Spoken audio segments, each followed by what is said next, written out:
political parties. So that is the big thing that's wrong.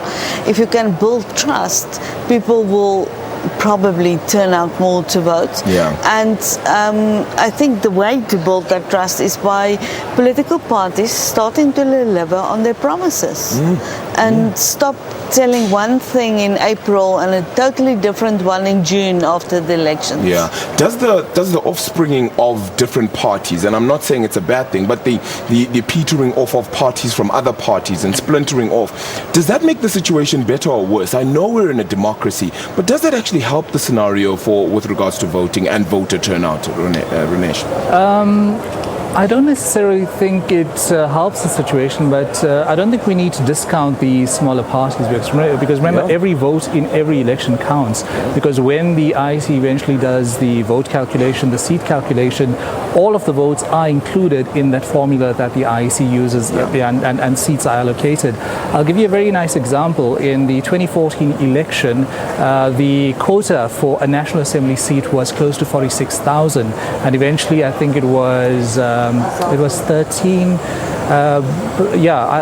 It was eventually 12 parties 13 parties rather that got seats, but there were two other parties, two smaller parties benefited from that formula, how that formula was calculated. Those two parties were the APC and the PAC, and they got around, I think the APC had around 37 or the PAC had around 30,000. So they had below that threshold of 45,000. So those votes for the smaller parties, it may seem as if it's wasted, but really it's not wasted. And another very good example about smaller parties being effective in Parliament is this brilliant example I saw on Twitter. One of the journalists actually commented about the ACDP.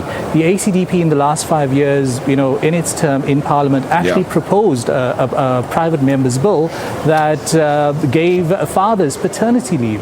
So fathers now can enjoy paternity leave like mums, when they have babies. So smaller parties, they do have a voice. They certainly do. Renesh, we will continue our conversation, of course. We want to head back to Johannesburg, or Auckland Park in particular, of course, as we continue to unpack the conversation. Back to my colleague then, Florence Letwaba. All right, thank you very much then, Arabile. I'm also sitting here with the scoreboard, but as we've been saying, it's really too early to call it at the moment, with only 3.57% of those voting districts completed. But nonetheless, ANC sitting at 49.33% of those votes, DA 32.58% of those votes, and the EFF sitting at 5.66% of those votes. That's probably going to change quite drastically